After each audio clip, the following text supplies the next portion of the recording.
Welcome to Your Health is Wealth podcast. The podcast invites you to embrace the profound truth that your health is your wealth. I'm your host, Kristen Burke. This podcast aims to take you on a journey into the landscape of alternative medicine, integrative practices, and holistic healing options that empower you to thrive in mind, body, and spirit. Today in our segment titled Episode 6, Invisible Struggles, Visible Strength, a dentist's journey through epilepsy, acceptance, and advocacy.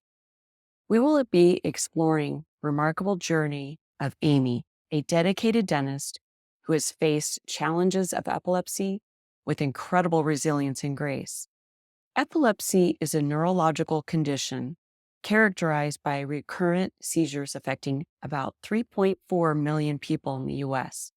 Despite its prevalence, epilepsy often remains an invisible struggle, with many individuals facing not only the physical challenges of the condition, but also the mental health aspects that it comes with. The stigma and misconceptions surrounding epilepsy can exacerbate feelings of isolation and anxiety, making the journey even more difficult. Dr. Amee Shah, her experience with epilepsy began at the age of 8, which started a lifelong journey of managing her condition while pursuing her dreams.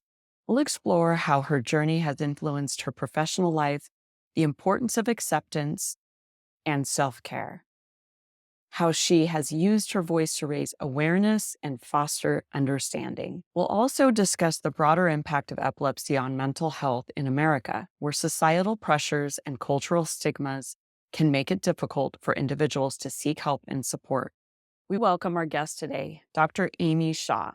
Amee is a dedicated healthcare professional in Chicago. Beyond her professional achievements, she is a passionate mental health advocate and openly shares her personal journey living with epilepsy. Dr. Shah is a powerful voice for those who cannot speak for themselves, working to raise awareness and foster understanding about mental health and invisible illnesses. Her dedication to advocacy and her professional experience makes her a respected figure in both the medical and mental health communities. Amee, thank you so much for being here today. Thank you for having me. I'm excited about this conversation.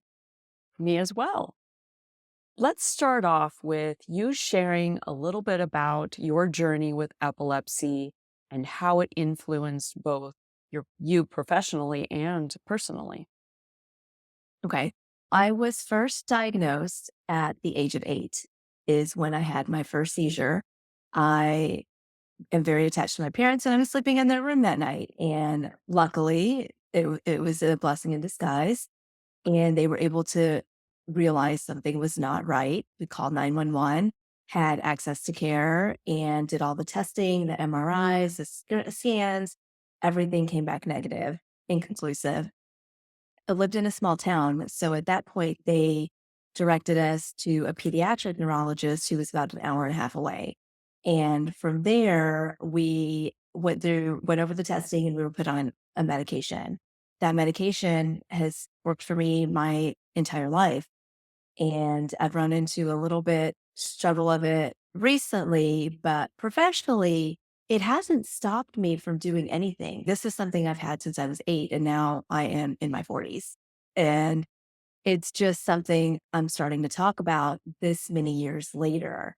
And so for my listeners out there, I really want them to know, whether it's epilepsy or a chronic illness or anything that's invisible, don't automatically undermine your capabilities or what you're able to do. And professionally, it doesn't affect what I do on a day-to-day basis. My team members are aware of it. I work with my husband. We have our own practice, and I'm very fortunate. You're demonstrating mind over, right? So yes, of course, we have challenges in life, and epilepsy can be debilitating for some. It really depends to the extent of the type of seizures. I would imagine you're going to go into that as we get into the podcast. there's a testament to your strength in your mind on, I realize I have this challenge in my life and it can affect mental health, but here's where I'm moving forward. I'm going to take this and I'm going to integrate that within myself and try to overcome it and teach others. With the advocacy, I'm really glad that you are able to help others through your own journey. There are many studies out there that show that mental health can be the actual core root cause for most physical illnesses, diseases, imbalances, however you want to look at it, right? So the fact that you're also have a focal point on mental health, I think is really important because we know that if our mind is in more of a balance, it's going to help support the physiology. So being a passionate advocate for mental health and invisible illnesses, and can you, before we go further, can you define what it is to have an invisible illness? An invisible illness is something that you cannot see.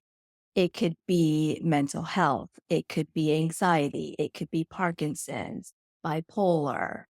We can see certain illnesses when people are walking around with canes or crutches. There's something going on, but behind closed doors, what is someone going through? We can't see that. You walk into a grocery store, my patients come to see me, and there are not things I can see. And that we come across that every single day. And we come across people who are dealing with things behind closed doors, taking medications, working on their own different strategies to maintain almost homeostasis within their bodies. And they're not talking about it. So I think what you're saying is there's no obvious signs or symptoms that are visible to people that are around them. They seem to be functioning okay, but internally, that's where they're being affected. Is that what you mean? Yeah, absolutely. Oh, how did your experience shape your commitment to this advocacy? I was victim to this. I had done this my entire life. You put on the front, you do all the things. I show up to all the places, including work and school and my family and all these events. And what is that representing to someone out there who may be going through the same thing? And I have two kids. And at some point, I had to wake up and say, what am I modeling here? Because what I used to wear as a badge of honor, because I think that hustle culture and being able to do it all and hiding really what's going on and not talking about it has been glorified. And so this was my way of coming out to be an example and reaching out to anyone who may be listening, who may be going through the same thing in some way, shape, or form, where you have to show up, but then inside you're home struggling and you're taking medications and you're trying to find resources that can help you, but we're just not having these conversations. That has to be incredibly exhausting to hold all of that inside. Show this picture of yourself as being what you may imagine as the perfect person, holding down the perfect job, doing all of the same things that you would imagine you should be doing, and internally struggling, whether it's mental health and or the epilepsy. Can you share a little bit about that? Yeah, I didn't struggle with it so much until this year. And the medications were working and eye opening this year, where I was like, okay, I've been doing this my whole life, but why is it in my face now?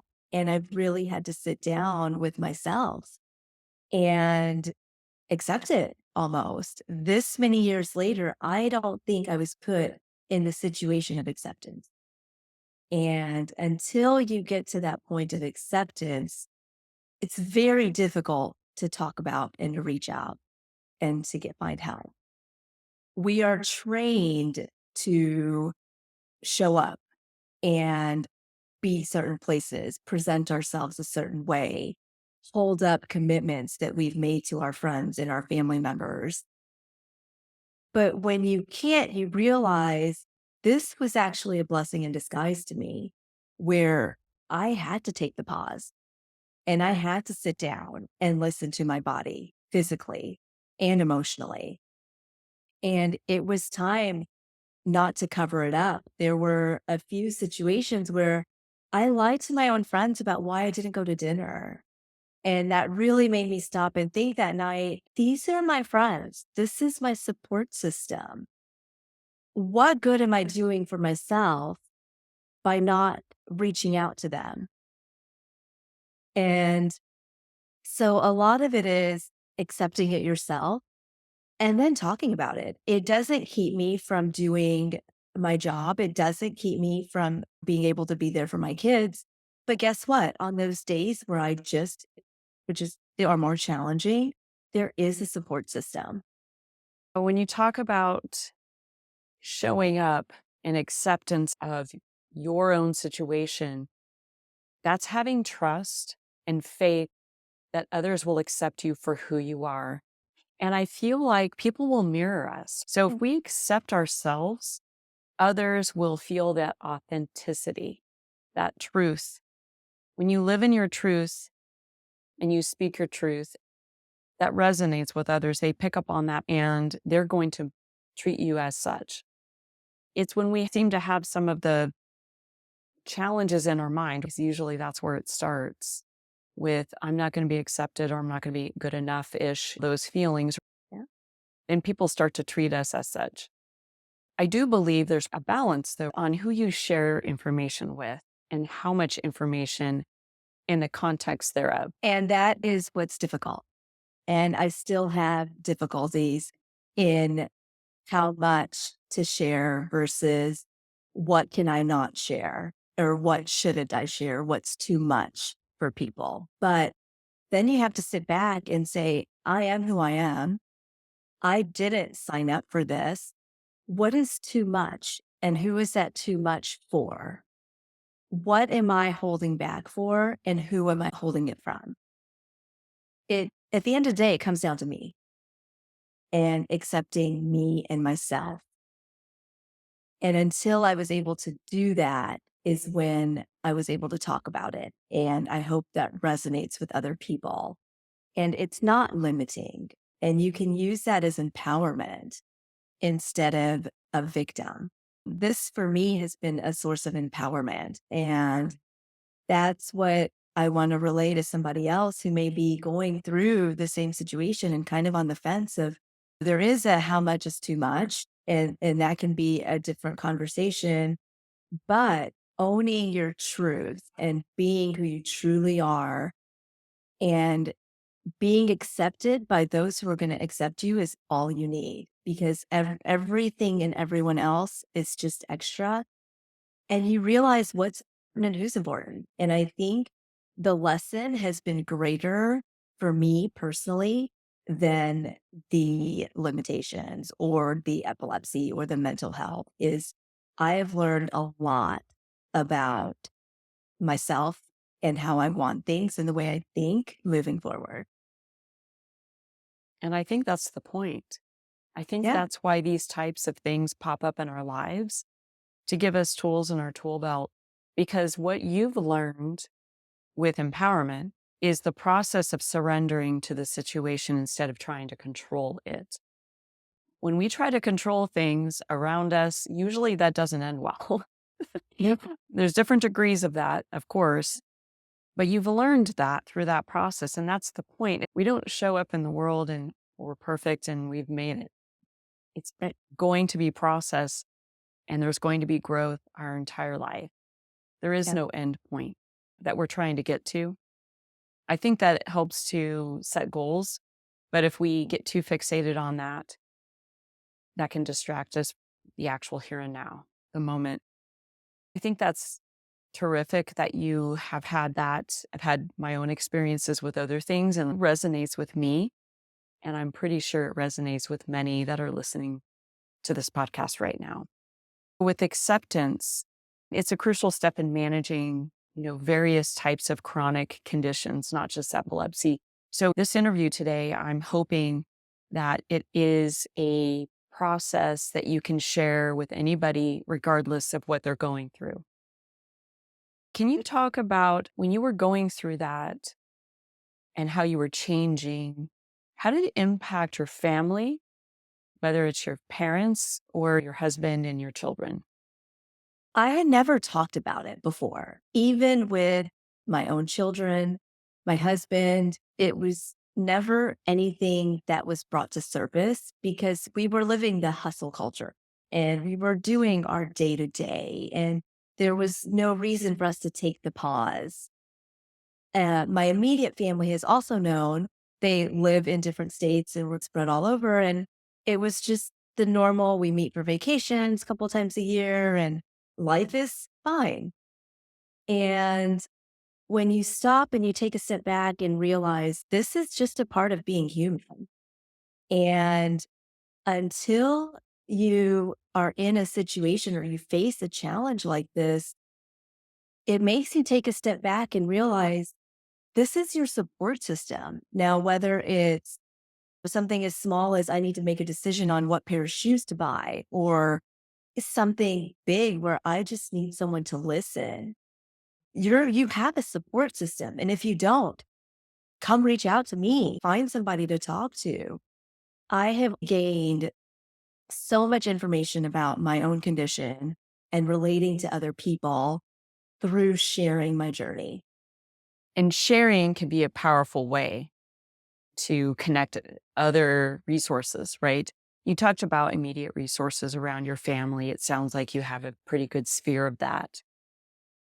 Tell me about other resources that are out there that you discovered as you were starting to share your story. I would imagine people were reaching out to you that had similar types of experiences.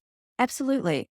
So I first shared my story with a friend of a friend back in 2009 when I was pregnant with my first child. I was going through this alone. I had quit working. It was my husband and I going through it. We had gone through medication changes with the intention of having a child. You may or may not know the medication that I was previously taking has a high rate of birth defects. It was very intentional. We were going to change the medication. We knew we were going to go into the world of an unknown. You just don't know, right? And we had intentionally decided to take that risk. And while I was going through that, I had quit working, which was fine. And I mentioned to this friend who works in the field of neurology, this is what's going on, and this is what we've been going through. And it was the first time that I had talked about it. And she is the one who directed me to my current neurologist 16 years later, who helped me navigate having two beautiful children that I have today. And had I not spoken up and just something in me felt that day to share that with her, had I not felt that or made that connection with her, I may or may not have come across this physician and this wonderful resource that has guided me and who still currently currently continues to guide me to new options of treatments and testing and pushes me to do these tests that I just did that are out of my comfort zone. And it's been really nice. So I encourage you to do the same because you never know what you're going to learn. And honestly, you have nothing to lose. That was beautifully said. You have such a positive energy about you that I know folks that do struggle with epilepsy. I don't have epilepsy, so I can only imagine. But the fact that this is such a huge shift in your life, especially you were able to manage it for so many years and it was just there, but it wasn't there, right? It wasn't in your face, like you said. And then it shows up as a blessing, according to you, to help you look at things from a different perspective. I do know that sometimes there can be impact how invisible or chronic illnesses are perceived, and specifically on how they're managed, right? Not everybody has the tools to manage them the same way. How have cultural implications affected your experience with epilepsy and mental health? Yeah, I'll just put it out there. I'm 43 years old. I've had this since I was 8. Now, I don't remember ever being told, sorry, this headphones are going to go back in again. Okay, we're keeping it real here. We are keeping it real. That's just what's happening today. These headphones are not cooperating, but We're living that's in the okay. moment. We're That's good. okay. That's life. They're back in. We're going to keep moving. See, you just overcame a I did. No big deal. small little obstacle. No big deal. No big deal. No big deal. I've been diagnosed since I was 8, and I've never been told, don't say anything. No one has ever said that to me. Don't tell anyone about this condition. We don't want anyone to know. But there was just something innately in me where I just didn't share it. And I think that's where the stigma comes in. I think a lot of invisible illnesses and chronic illnesses can be stigmatized, and people are not aware that every invisible illness, chronic illness looks and presents differently to every person.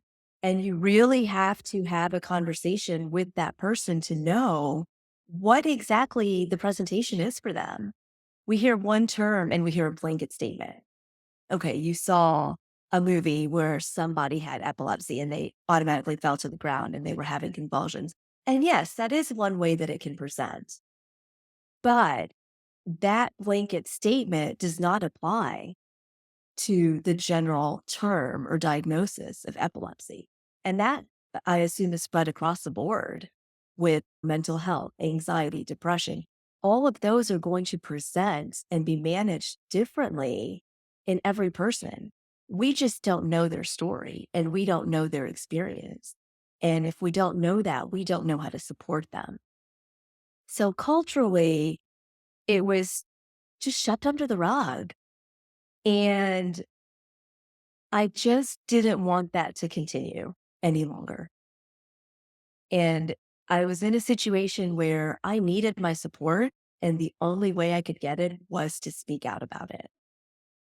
And so in my story, I was really put in a corner because I was just reaching out to, I can't do this hustle culture, and I'm not going to lie about it. That's not the role model that I would like to be for my children or anyone else in the next generation or anyone going through the same thing. There's no need to do that. And culturally, when you talk about it, you can educate, and that's where the awareness starts. And it starts from one person and one person at a time. So the more people that talk about it, the more awareness is spread and the more we are all educated. Education, communication, which bridge the gap in so many aspects of life. And when we look at the cultural implications, I'm also curious, do you happen to know, and I'm putting you on the spot, and if you don't know, I'll definitely research this. And if I can find answers, I'll post it as a research link after the podcast. Do you know if there's a higher incidence with women versus men with epilepsy? I do not know Okay. specifically between men and women. I do know overall it's 1 in 26. That's a high number. How many times have any of us walked into a room with more than 26 people? Right. It could be a classroom, it could be a wedding. 1 in 26, that means how many people have it, we just don't know, or struggle with it, and we just don't know because it's not talked about. I've been the 1 in 26 for 35 years because I haven't talked about it. And it just puts things in perspective of how many other chronic illnesses, invisible illnesses are people struggling with that they're hiding behind because of a stigma, a cultural stigma, societal stigma, fear of judgment, right? Those are all the reasons why I hadn't spoken about it. Fear of judgment, my inabilities versus my capabilities. I'm the only one that can make that judgment of my inabilities versus my disabilities or things I can and cannot do. but it's not talked about because you worry about what other people think their implications are of my life and what I deal with. And I just really encourage and want to empower everyone to this is about you. This isn't about anybody else. And the minute you get to those terms, it is so liberating. And you're able to take that awareness into empowerment and education and use it as a trickling effect in a positive way through your journey. I've researched that the core issue with many illnesses, like I was referring to before, is mental health. Yeah. Usually the root cause even of mental health is trauma, PTSD, and stress. Do you know if there's a connection between that and the epilepsy? Absolutely. I think the correlation to mental health and isolation and depression is should be talked about more and educated more about than the condition itself, because the condition people have lived with, and there are doctors and they're seeking treatments and they're working on ways to manage that. But nobody talks about the fear and the shame and the guilt that comes along that's held in that is from not talking about it.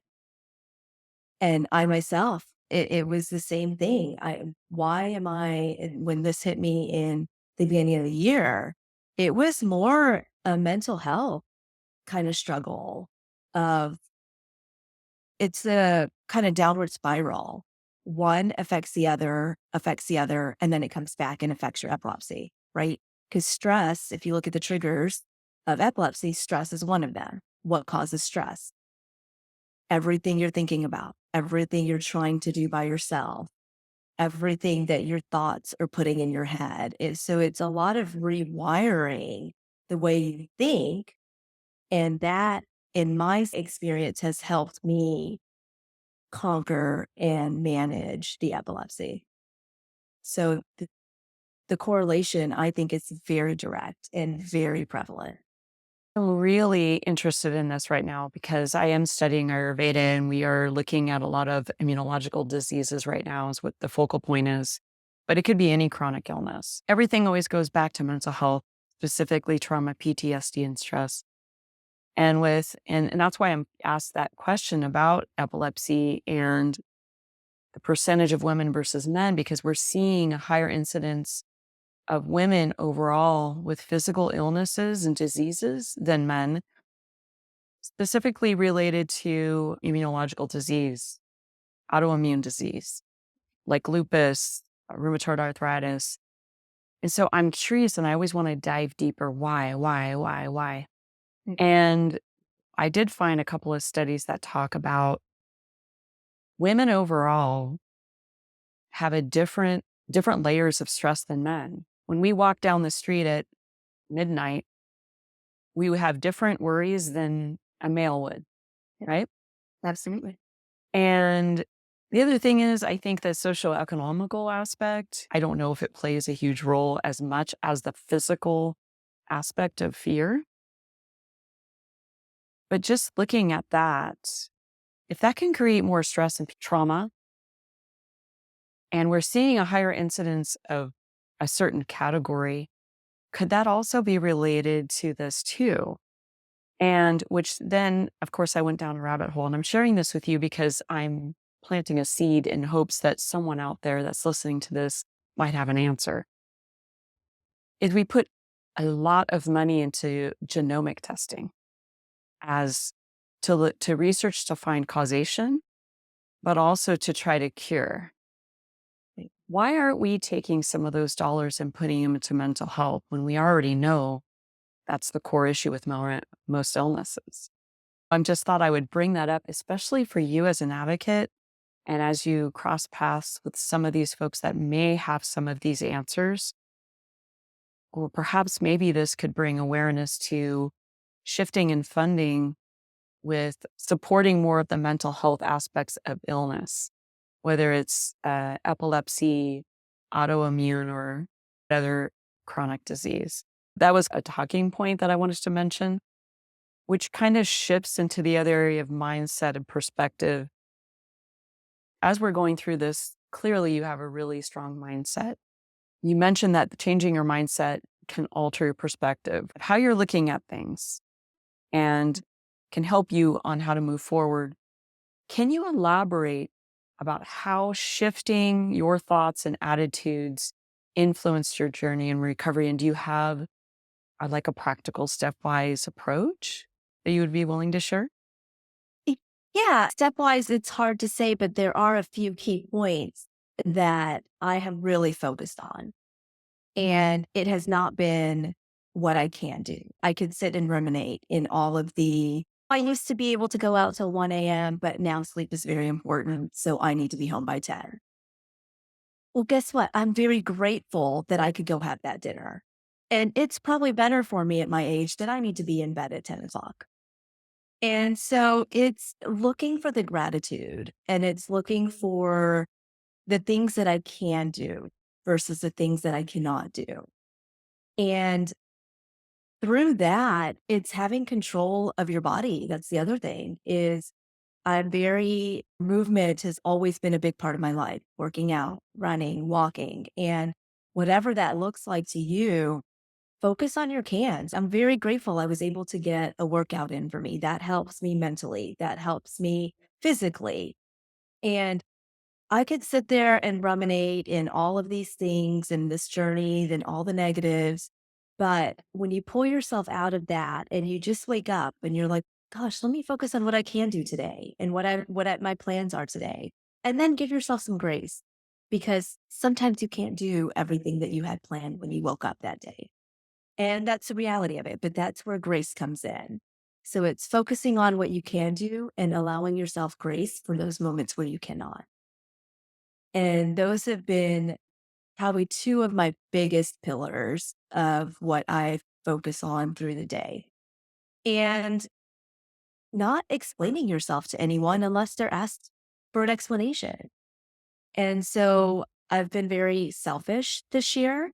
And I say that with pride. I don't say that negatively anymore. Before it would be like, oh, I'm sorry, I just have to be self. But now it's like, I need to be selfish because I put myself first. Because if I don't take care of my well being and my health, I cannot be there for other people. And those are my top three. And that's my process waking up every day, focusing on what I can do, doing a full body scan of how did I sleep last night and how is that going to affect what I can do the rest of the day, reaching out to my support system if that's needed that day. And that can look different every day, but without talking about it, you don't have that support system there. And so now that it's out there and we've talked about it, I can rely on them. If I wake up one day and be like, I'm just really tired, it was a long night, whatever it may be. And gratitude, gratitude for the things that I have, that I've been given, and the things I can do have played a huge important part. And it took me sitting down on my butt to be able to really stop and take a time out in life to even give myself the opportunity to bring that in and bring those thoughts in. Otherwise, hustle culture will continue. To summarize, gratitude, being in tune with your own body, right? Taking that moment to check in and go, what do I need? And putting yourself first. I think that's really important because no one else is going to be able to take care of you. They're not going to know what you need. Right. And if you're not able to have that time to yourself to be able to reflect and feel into that, then, like you said, you're going to continue down the old path. And that is a form of neglect for your body. And then that's what brought that sign to you in the first place, is what it sounds like. But you also know that if you need to, you can reach out to your safety net. Right. And that helps to reemphasize that. Put your own oxygen mask before you help other people, balancing that time. That's allowed you to focus on your core values and what you want to leave behind, especially with your journey and sharing with others. How did this period of reflection impact your goals and priorities? And did those change? They did change. And the time I allowed to sit and reflect on the journey, I realized I needed to pause and really appreciate what was important. Because with the medications and everything that I was going through, my energy levels were lower. I only had a certain amount of energy per day. I could no longer be energized or bunny, be in 10 places at once. And it just wasn't physically possible. And I had to do that body scan to check in with myself. Now, what I found is really holding space for the things that are important, and everything else is just extra. And you can still do it all. You just don't have to do it all at once. It's maintaining that balance. And I haven't let anyone down, I don't think, but it's very nice to be able to say, hey, I can't today, but maybe this weekend, or I can't today, but I'll prioritize that on a different day next week. Because today, these are already my top three priorities. And everyone understands. And I wish I had done that sooner instead of feeling like you have this checkbox and you have to do it all. And you don't. I love that quote. You can do it all. You just don't have to do it all at once. So that's based on prioritization. Yeah. It's easier said than done, obviously. And I think especially with people who tend to be more on the type A, I can do it all. Let's do it all at Right. once. And that has to create an enormous amount of stress when you Right. can't do things in the way that you used to be able to operate. But what it actually did was it made things more efficient Mhm. because it forced you to prioritize through that process of growth that you may not have done otherwise. What it sounds like to me. Yeah. And that's why I still look back on this journey that I'm on. I wouldn't even say on my past journey, it's a continued journey. And it's been a blessing. It really has, because the things that I've learned and the way I approach things are different in the best way possible. And I hope as I continue through this journey, it only gets better. What advice would you be giving to individuals who are struggling with accepting their condition? Because you talked about how the importance of acceptance. Mhm. So, what advice would you give them? And also, how to find the courage to ask for help? So I would just like to say, I mean, every challenge is an opportunity. Mm. It's an opportunity for growth. It tests your resiliency, which you realize you have it in there. Sometimes you just have to be forced to dig really deep to find it. And leveraging your community, because there is a community out there. You have to tap into it by speaking about it. And you don't have to do this alone. Looking ahead, what are your goals for continuing your advocacy work? And how do you hope to further raise awareness and foster understanding about mental health and Yeah. invisible illnesses? Yeah. So what I would like to see is one, a small Instagram page where I've shared my journey because I didn't want to lie about it anymore. And I am here to support anybody at any time. You can reach me, send me a message. As far as further goals down the road, I would also like to form smaller group sessions where people feel most comfortable in small group settings, where we're able to sit together and listen to each other's stories and support each other.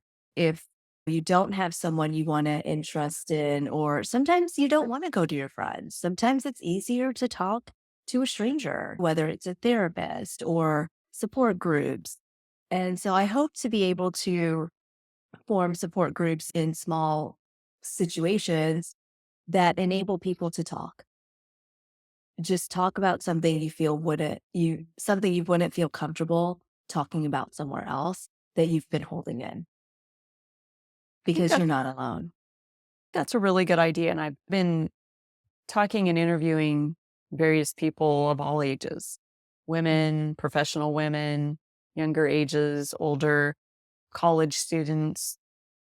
And the one area that I'm hearing that's a commonality of need is group support, but not in a space where rumination occurs. It's just more of here are some challenges that I'm experiencing with work or getting to work or Yeah. communication. How do I articulate this?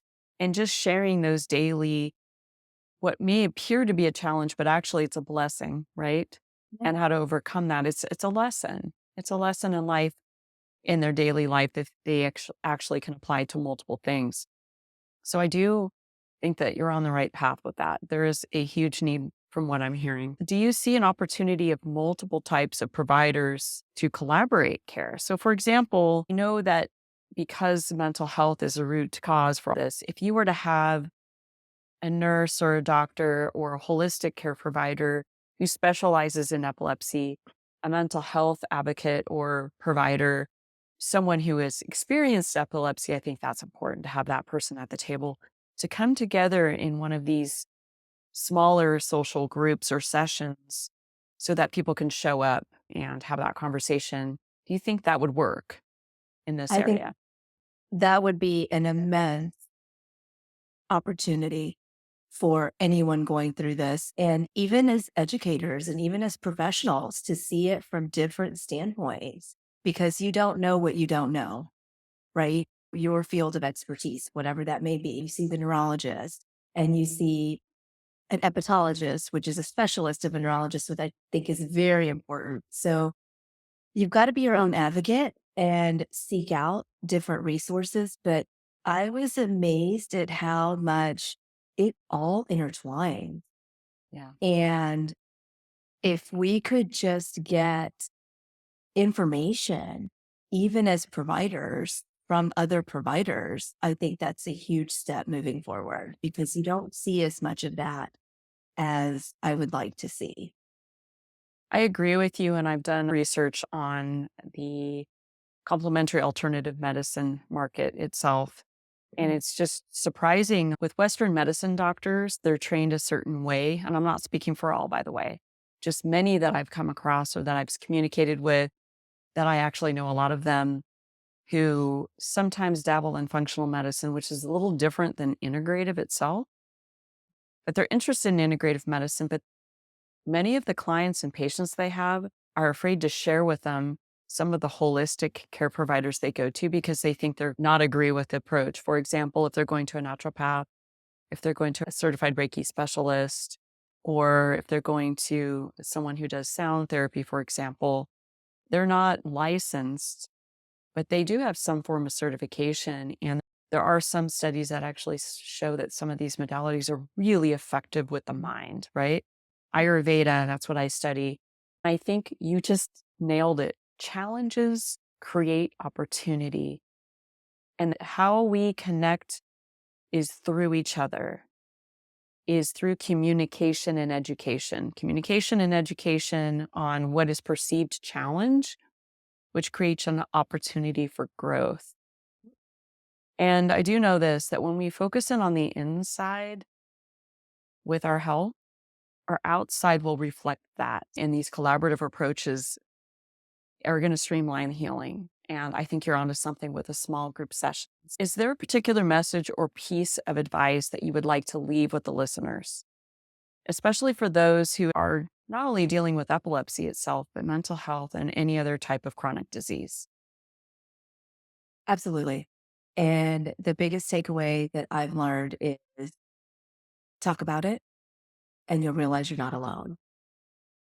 And once you realize you're not alone, you will be directed in the right way for resources. There are a lot of resources, whether that's a single person that's your neighbor who you never knew was going through the same thing, or that's a healthcare provider, or even just a healing specialist. You have so many resources, but you can't tap into them until we've talked about it. Before we go, I'd like for you to be able to have the opportunity to share with people where they can find you, your Instagram handle, if you want to share that, any other social media or website. Yeah. So right now I'm just on Instagram. My handle is behind the bendies. behind the bindis has a kind of a cultural significance to it because the bindi is the decorative dot that women typically used to mean you were married. Now it's just fun and it matches your outfit. So you do it. That kind of means it's a cultural significance of what we've been hidden behind and what the cultural stigma is. And the more you think about it, it's a societal stigma. It's not just cultural, it's beyond that. And so it's taking that off and really accepting your true self and sharing that with everyone because you didn't sign up for this. Nobody signs up for these challenges, but there are ways to overcome them. There are ways to manage them. And don't let anyone else's judgment keep you from taking care of you. Don't let anybody else project their own fears onto you. Exactly. And that's happening a lot more today because there's Yeah. a lot going on in the world. So can you spell your Instagram handle for folks? Yeah, it's behind Behind the Bindis Bindis. Okay. Thank you so much. And lastly, with a bindi, it's here in the center of the forehead, but ironically, that is where the third eye is located And it's for our intuition, it right? is So I also think that tying your intuition through connecting your mind, body, and soul, that creates an opportunity for healing as well. absolutely, That's absolutely. awesome. Thank you so much for being here today. This has just been eye-opening with some of the information that you've shared, a wealth of knowledge, especially being vulnerable and sharing your experience. You've learned a lot, you're teaching a lot, and the community impact is huge. And I'm honored for you to share your story on the Your Health is Wealth podcast today. Thank you so much, and love to have you back. If there's any other developments you have in the future, maybe we can collaborate. Yeah, absolutely. Thank you so much for having me. I was happy to run across what you're doing, and you're doing a great job of spreading awareness as well. Thank you This so is great. much. Thank you. Namaste. I'm gonna say, As we wrap up today's episode, Amee's story stands as a powerful testament to the incredible strength and resilience of the human spirit. From her first seizure at the age of 8 to ongoing challenges of managing a chronic condition while navigating a demanding career, Amee's journey is an example of courage and determination. Her experience sheds light on how epilepsy, though often invisible, can significantly impact both personal and professional spheres of life. One of the most impactful lessons from our conversation is the importance of acceptance. This acceptance has not only facilitated better management of her health, but it's also opened up new avenues for opportunities and support. It's a powerful reminder that facing our challenges can lead to remarkable personal growth and deeper connections with others. Amee's advocacy work underscores a crucial point: the need to confront and dismantle cultural stigmas and misconceptions surrounding mental health and invisible illnesses. Her dedication to raising awareness and supporting others serves as an inspiring example of how sharing our stories can foster greater understanding and support within communities. For those of you tuning in, Amee's story is a moving reminder that you are not alone in your struggles. Whether you are managing a chronic condition or supporting someone who is, remember that resources, support systems, and communities are available to help. As Amee emphasized, prioritizing self-care, seeking support, and finding strength in vulnerability are essential steps in navigating these challenges. Furthermore, Amee highlighted the value of collaborative care, emphasizing how a synergistic approach that integrates Western medicine, holistic practices, and psychotherapy can significantly benefit patients dealing with chronic illness and mental health concerns. This holistic, one-on-one, and community-based approach can offer a more comprehensive support system. As we close, let's carry forward the message of resilience and collaboration. Each challenge presents an opportunity for growth and strength. Don't hesitate to share your story and seek support that you need. Until next time, take care of yourselves and each other. We are interested in feedback on our episodes and learning what topics you may be interested in. for future episodes. Please follow us on Instagram, Your Health is Wealth Podcast. Also, our website, yourhealthiswealth.com, and is spelled with a Z instead of an S, for yourhealthiswealth.com. The link to the website is also found on the Instagram bio as well. On our website, we list the episodes, and there is an online form where you can fill it out, share your feedback, ask questions, share input on future topics, and also contact us if you're interested in being featured on the podcast. Topic scope is related to health and wellness. Thank you very much for listening to our podcast today and look forward to more. Have a great day, everybody. Take care.